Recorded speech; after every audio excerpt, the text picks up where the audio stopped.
Élise, je vous retrouve aujourd'hui pour vous faire un tag. Alors oui, je suis habillée comme dans la précédente vidéo, mais voilà, j'avais le temps, je me sentais en forme, parce que dernièrement j'ai quelques problèmes de santé, donc je profite des moments où je suis, où j'ai la patate. Et ce tag que je vais vous faire est un peu particulier, car c'est un tag que j'ai créé. Voilà, vous avez vu le titre, donc vous savez que je me suis inspirée de ma saga préférée pour le faire. Il s'agit du Anita Blex Book Tag. Pourquoi j'ai mis un S à la fin de Blex, je ne sais pas.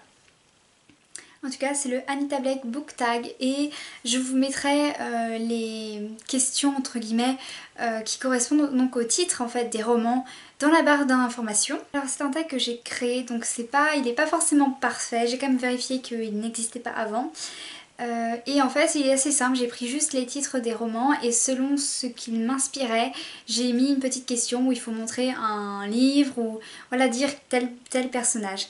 Donc je vous mets tout ça en barre d'informations, n'hésitez pas à aller voir et à faire le tag si vous le voulez. Et peut-être que à la fin de cette vidéo je vais peut-être taguer quelqu'un. Alors on peut commencer, j'ai tout noté dans un petit carnet. Tome 1, Plaisir coupable, un livre que vous avez honte d'avoir aimé. Alors moi pour ce coup-là j'en avais deux mais j'en possède qu'un en version papier. Et il s'agit du Parfum de Patrick Süskind. Alors c'est un de mes romans préférés malgré le fait qu'il soit horrible, hein, c'est l'histoire d'un meurtrier. Et c'est pour cette raison que j'ai un peu de mal à l'aimer autant parce que c'est un roman qui est abominable. C'est l'histoire d'un meurtrier, comment il tue, comment il voit ses victimes. Mais je peux pas m'empêcher d'apprécier ce roman à chaque fois que je lis. Tome 2, Le cadavre rieur. Une mort que vous avez trouvée ridicule. Alors, je n'ai pas le roman car il s'agissait d'un service presse, mais si je devais choisir donc une mort ridicule, je pense que ce serait celle de, et je me rappelle même plus le titre, c'est un livre de Laurent Doyel que j'avais lu, mince. Ah je me rappelle plus du titre, mon dieu. Mais il y avait je sais plus si vous vous rappelez, c'est le premier roman que j'ai lu de lui. Et sur la couverture il y a un pharaon. Ah je ne sais plus. En tout cas c'est un des romans de Luc Doyel.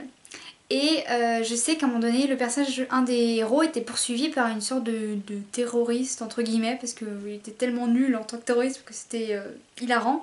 Et en fait, il meurt, je sais plus comment, mais il meurt d'un truc tellement ridicule que ça m'avait fait bien marrer. Mais du coup, ça serait dans ce roman-là, il y a une mort ridicule. Ça serait pour celui-ci. Alors, tome 3, Le cirque des damnés, un personnage que vous mettrez volontiers dans un cirque. Alors, du coup je vais mettre Luna.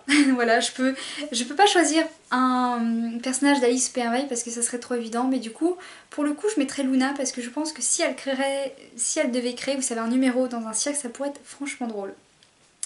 Alors, tome 4, Lunatic Café. Un livre que vous n'êtes pas sûr d'avoir aimé. Vous savez, cette sensation après avoir terminé un livre où vous dites je l'ai aimé, oh et puis non. Donc ce genre de roman. Alors pour ma part... Ah, ça va être... Si je devais en choisir un, je pense que ce serait Marche ou crève de Stephen King. Parce que ce livre, je l'ai mis dans mes coups de cœur. Parce que vraiment, je l'ai aimé, mais en même temps, quand j'y réfléchis bien, qu'est-ce que j'ai pu aimer dedans? C'est tellement abominable que qu'est-ce que j'ai pu aimer dedans? Donc c'est ça en fait, je suis très partagée pour ce roman-là, je ne sais pas si je l'ai aimé ou non. Tome 5, Le squelette sanglant, la mort la plus sanglante ou la plus choquante que vous ayez pu voir dans un livre. Lire dans un livre plutôt. Alors moi je vais prendre une scène qui est dans Sans l'ombre d'une chance de Megan Brass, qui est un service presse que j'ai chroniqué il y a récemment. Et je vais prendre donc une des premières scènes de tuerie, où en fait la jeune femme est attachée contre un mur et il va la cisailler, on va dire avec une cisaille, vous savez, pour les arbres. Il va lui couper vraiment mais très profondément, il va commencer par l'intérieur des cuisses, enfin il va vraiment faire ça mais hyper lentement et c'est tellement décrit à la perfection que c'en est répugnant. Voilà, pour moi c'était la mort la plus... de toute façon elle se vide de son sang donc c'est hyper sanglant et violent aussi. Tome 6, Mortelle séduction, un personnage que vous avez aimé mais qui est méchant. Ah, je me suis vraiment, je me suis fait des questions, mais elles sont hyper difficiles. Et j'ai préparé en plus en les faisant, mais là j'aurais dû repréparer aussi derrière. Alors, un personnage que j'ai aimé mais qui est méchant. Ça va être, je sais. Je crois que c'est l'un des premiers méchants que j'ai apprécié dans un livre. Il s'agit donc de Julian du jeu interdit de L.J. Smith, qui est juste, mais non seulement il est très beau, mais voilà, c'est le méchant de l'histoire, mais j'ai pas pu m'empêcher de l'aimer. Je l'ai adoré dans sa personnalité, après on découvre pourquoi aussi il est comme ça. Donc ça serait Julian de Un jeu interdit. Tome 7, Offrande brûlée, un livre dans lequel vous avez eu une mauvaise surprise. Pour le coup, ça va être un service presse où j'ai eu beaucoup de mal aussi à le chroniquer, vous vous en rappelez, j'ai fait chialer en faisant la chronique. Alors du coup, c'est une scène qui est dans le Malleus, donc les sorcières de Sari, de Marie-Laure Koenig, si je dis pas de bêtises, oui c'est ça. Et je sais pas si vous vous en rappelez, mais l'une des personnes proches du personnage principal est accusée de sorcellerie et on l'oblige à plonger ses mains dans de l'huile bouillante juste pour retirer un morceau de viande qui s'est désintégré depuis très longtemps. Et oh, ce passage-là, oh, qu'est-ce que j'ai pas aimé. C'est pour ça que je choisis du coup. Tome 8, Lune bleue, un livre qui vous a tenu éveillé toute une nuit. Putain, il y en a beaucoup, hein. Mais je fais pas de nuit blanche, je suis pas capable de faire de nuit blanche, donc ça pourrait pas être ça. Mais celui qui m'a tenu éveillé le plus longtemps, je pense que ce serait jusqu'à 4 h du matin et ce serait un des Anita Blake. Mais je saurais plus vous dire lequel, il y en a beaucoup, hein. Tome 9, Papillon d'obsidienne, un trésor caché. Alors là, j'avais dit quoi? Je voulais vous présenter quoi déjà? Je sais plus. Un trésor caché. Tout plein. Donc le trésor caché, j'ai choisi donc l'histoire sans fin de Michael N parce que je m'attendais vraiment pas à aimer autant ce livre et à ce que ce soit un coup de cœur pour le coup. Tome 10, Narcisse enchaîné, un livre que vous emmèneriez partout avec vous. Partout avec moi. Je pense que ce serait dans ce cas-là mon premier coup de cœur, donc Cœur d'encre. Et la version française, je l'ai juste ici. Que voici, déjà, il a bien vécu. Mais du coup, ce serait ce roman-là, donc c'est la version poche. En fait, c'est l'un de mes premiers romans, donc les pages sont un peu vieilles. Et sans le vieux livre en plus. Et je sais que je l'ai trimballé quand même pas mal de partout pendant un moment. Donc je pense que ce serait lui. Tome 11, Péché cérulien. Un livre dans lequel vous avez fait une erreur de lecture. Alors là, il n'y en a qu'un seul où je me suis loupée sur un détail. C'est... alors, il est où? Il est où? Ah, il est là. Alors, c'est un roman que j'ai lu lorsque j'étais au collège. Il s'agit de Elle reviendra de Sarah K. La première fois que j'ai lu au collège, j'ai pensé que le protagoniste était un homme. Alors qu'en réalité, c'est une femme. Parce que je l'ai relu donc il n'y a pas très longtemps. Bah, il n'y a pas très longtemps, si, il y a quand même quelques années. Et je me suis rendu compte que c'est normal que l'erreur que j'ai faite parce que on n'a pas forcément de bonnes indications, je dirais. On a un peu un personnage qui est très androgyne dans la manière dont il est décrit. Donc c'est très difficile de vraiment tout de suite capter en fait son sexe du coup. Mais c'est bien une femme en fait, le protagoniste. Donc du coup c'est une de mes plus grandes erreurs de lecture. Tome 12, Rêve d'un cube, un personnage dont vous avez rêvé. Il y en a beaucoup quand même. Hein. Un personnage dont j'ai rêvé... Bah du coup récemment, il y avait Sherlock Holmes dans mon rêve. Mais je sais plus quelle tête je lui avais donnée, mais en tout cas c'était un personnage qui représentait Sherlock Holmes. Donc je dirais du coup Sherlock Holmes. Tome 13, Mika, un personnage qui vous ressemble. Et je choisirais Maggie dans Cœur d'encre car c'est l'un des premiers personnages auxquels je me suis identifiée car elle était jeune comme moi, elle adorait lire comme moi et elle voulait vraiment faire de l'écriture, de la lecture un métier comme moi. Donc c'est Maggie du Cœur d'encre de Cornelia Funke. Tome 14, Danse macabre, un thriller sombre que vous avez aimé. Alors là ce serait... il est où? Ce serait Le marchand de sable va passer de Andrew Piper qui était vraiment un thriller mais très très sombre pour le coup qui m'a vachement angoissée, j'étais vraiment stressée de le lire la nuit mais j'ai adoré ma lecture. Tome 15, Harlequin, un livre que vous avez choisi pour sa couverture. C'est rare que je pioche un livre pour la couverture sans que je le retourne et que je lise ce qu'il y a derrière. Donc ce serait quoi du coup?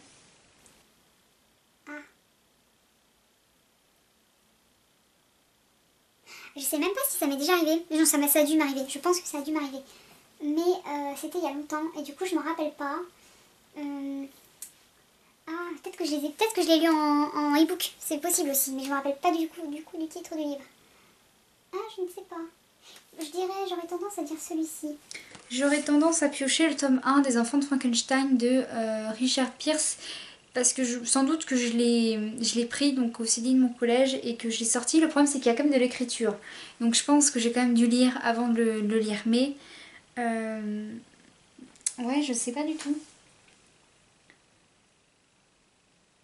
Peut-être Saba, Ange de la Mort de je sais plus qui, de Yura Mung, Young, Moira Young, pardon. Peut-être celui-ci. Mais non, sinon là j'ai pas d'idée, je l'ai pas avec moi en tout cas. Je pense que je sais que j'ai déjà dû le faire, désolée pour ce cafouillage, mais je me rappelle pas de quel livre il s'agit. Tome 16, Sang Noir, un livre qui vous a blessé, physiquement ou émotionnellement. Donc soit vous êtes coupé le doigt en tournant une page, soit vous avez chialé comme une madeleine. Moi c'est rare que j'aime un livre qui me fasse pleurer, vous le savez. Mais il y en a un que d'ailleurs j'ai pas lu jusqu'en entier parce que je me suis arrêtée, mais un jour je voudrais peut-être le lire, c'est Si je reste de Gail Forman. Le livre m'avait fait pleurer du début jusqu'à la fin. J'avais commencé le livre et dès les premières pages, quand l'histoire vraiment commence, j'ai commencé à pleurer et je l'ai arrêté. Je l'ai jamais repris. Mais du coup ce serait celui-ci parce que je sais que je pleurerais sûrement en le relisant et du coup ça me blesserait émotionnellement. Alors, tome 17, Jeu de fauve. Si vous pouviez incarner un animal dans un livre, lequel ce serait? Alors, si je pouvais incarner un animal dans un livre, je pense que ce serait le phénix de Dumbledore ou l'araignée flamme dans Magie Ex Libris. Parce que genre, elle est trop marrante. Elle accompagne du coup son père, le personnage Isaac, partout, si je dis pas de bêtises, c'est Isaac. Et en fait, elle a genre son propre caractère à elle, voilà, c'est un personnage qui est à part, même si c'est un petit animal. Et je pense que ce serait plutôt l'araignée flamme de Isaac. Dans Magie Ex Libris de Jim Seine. Tome 18, Flirt. Avec quel personnage voudriez-vous flirter? Alors là c'est facile.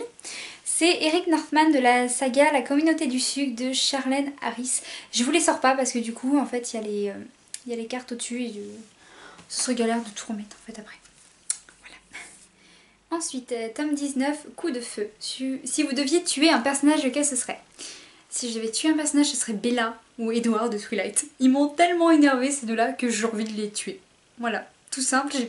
Dès que j'ai écrit cette question, je savais déjà que ce serait ma réponse.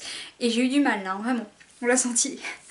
Ensuite, tome 20, Liste noire. Un livre que vous n'avez pas aimé, que vous voudriez mettre justement sur une liste noire.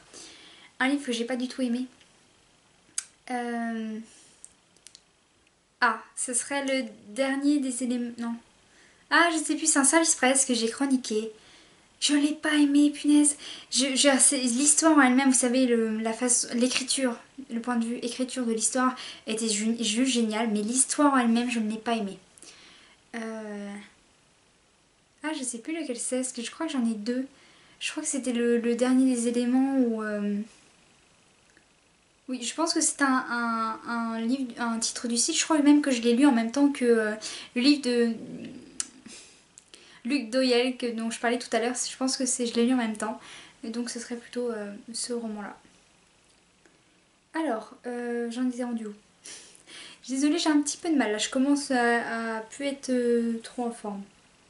Tome 21, Baiser rebelle. Si vous pouviez être avec un personnage de roman, lequel choisiriez-vous? Je choisirais... c'est trop difficile là. Surtout pour quelqu'un qui lit de la bike littérature, c'est très dur. Mais du coup, je pense que je choisirais... comment il s'appelle déjà? Ah mince. Vous savez le... Ah, ça m'énerve. J'ai le nom sur le bout de la langue. Mais je vais regarder dans le livre, c'est mieux je pense. Alors... Je choisirais, donc c'est dans Quête Daniel de Ilona Andro, oui, j'allais dire une bêtise, j'ai cru que j'allais dire une bêtise. Et ça serait avec, comment il s'appelle? Ah, ça me stresse. Le nom normalement sera Kuran, voilà, Kuran. Kuran, donc le seigneur des bêtes dans Quête Daniel. Ce sera avec lui que je voudrais être. Juste pour lui faire péter un câble comme Quête Daniel, elle le rend fou, quoi. Juste pour ça, je pense. Alors, tome 22, Affliction. un livre qui vous a fait pleurer. Donc pour le coup j'ai choisi Si je reste, mais je vais choisir un autre roman. Ça va être Mes 20 ans ou 20 ans avec 3 petits points de Claire Bertin. Donc c'est un service presse aussi.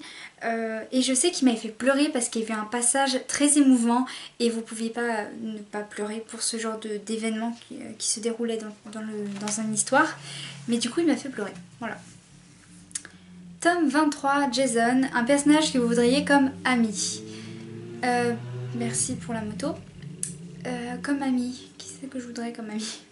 En fait, il faut quelqu'un qui puisse être aussi très utile. Je pense que je choisirais Hermione. Mais en même temps, elle est tellement fière que j'aurais du mal. Qui est-ce que je pourrais avoir comme ami? Vous savez, qui a une utilité, qui puisse m'apporter des trucs dans la vie et tout ça. Pas que je me sers de mes amis, mais ouais, qui puisse, je sais pas, me faire des trucs, des tours de magie, vous savez, des trucs comme ça. Je pense que ce serait un des personnages d'Harry Potter. Pas Luna, pour le coup. Mais peut-être pas Hermione, parce qu'elle est trop fière. Peut-être les jumeaux d'Harry Potter. Fred et George. Peut-être eux. Bon, du coup, c'est deux amis, mais ce serait eux. Fred et George d'Harry Potter. Tome 24, Cœur de glace, un livre qui vous a donné des frissons. Un livre qui m'a donné des frissons. J'en ai cité quand même pas mal déjà qui m'ont fait frissonner. Je regarde en même temps parce que j'ai un peu des trous de mémoire là. Parce que du coup, frissons. Ah si, je sais. Et mon livre vient de... n'importe quoi, mon portable vient de vibrer, donc c'est peut-être ça que vous avez entendu. Ce serait Marofisque, donc de P.J. Lambert. Il y a une scène où en fait le tueur s'en prend à un enfant et je sais que ça m'a donné des frissons parce qu'on touche pas au bébé, on touche pas à... c'est ça, surtout on n'y touche pas, c'est la règle. Et sauf qu'ils y ont touché dans le livre et ça m'a... C'était plus des frissons, vous savez, de dégoût, de genre vous avez osé mettre ça dans un roman que des frissons de peur. Alors, tome 25, Mort écarlate, un livre avec du sang sur la couverture. Je peux pas faire autrement, donc ça serait la communauté du Sud de Charles Henry, je vais réussir à le dire. Et en fait, ce que j'adore dans cette saga, c'est que vous avez pas de sang sur la couverture elle-même, mais sur le dos. Et vous avez vraiment, ça fait un petit signe comme ça et j'adore. J'ai le tome 10 qui va compléter. Ah oui, je suis bête, je peux vous montrer avec le tome 10. Oui, donc il n'y a pas de sang sur la couverture généralement. Et vous voyez, ça fait des petites, comme des coulures de sang. Et juste j'adore, c'est trop beau. On passe au dernier roman. Enfin, j'espère que c'est pas le dernier de la saga, mais pour l'instant il n'y en a que 26. Donc le tome 26, Serpentine, un livre dont vous avez attendu avec impatience la sortie. Vous vous en doutez, hein, je crois. Vous doutez le livre que je vais vous montrer. Bah c'est justement Serpentine. C'est justement celui-ci parce que j'ai vraiment attendu. Surtout que l'auteur, je la suis sur les réseaux sociaux, elle avait annoncé des moyens de se procurer les versions dédicacées. Et j'ai vraiment attendu quoi. J'ai vraiment suivi et attendu. Et je peux pas m'empêcher du coup de vous montrer le livre et de vous montrer la dédicace. Je sais que ça doit peut-être en saouler certains. Mais je suis juste tellement contente quoi. Tellement contente. Puis on voit que vous savez que c'est elle qui l'a signé. Parce que derrière vous savez il y a un... C'est le marqueur il a un peu... Comment on dit? Il a pas bavé mais il est passé un peu à travers la page. Donc voilà. Et elle dit pas, je pense que c'est le final de la série. D'habitude ils le disent. Mais là, elle le dit pas. Et du coup, les Anita Blake, il y a tous ces romans-là pour le moment. Vous voyez. Et il y en a aussi des hors-séries que j'ai pas lues. Par exemple, il y a Sleeping Beauty, il y a Candy. Et il y en a d'autres que je n'ai pas lues. Et du coup, il faudra que je lise un jour. Mais je pense ils ne sont pas en français il me semble et il faudra que je les trouve en anglais mais ça c'est plus un problème, je les prendrai dans l'édition Headline. Donc voilà, j'espère que ce tag vous aura plu. C'est le premier que je crée, on va dire, oui que je crée du coup. Je vous mets tout en barre d'infos, ne vous en faites pas. Ça peut aussi être du coup fait en anglais pour ceux qui sont anglophones car voilà, les titres c'est quasiment les mêmes en anglais, il ne me semble pas qu'il y ait vraiment une différence. Cette vidéo est maintenant terminée, j'espère qu'elle vous aura plu. Si vous voulez que je vous fasse plus de tags, n'hésitez pas à me le dire en commentaire. N'hésitez pas aussi à vous abonner à ma chaîne et à cliquer sur la petite cloche juste en bas pour être prévenu de nouvelles vidéos. Je vous dis à bientôt et vous souhaite une très bonne lecture.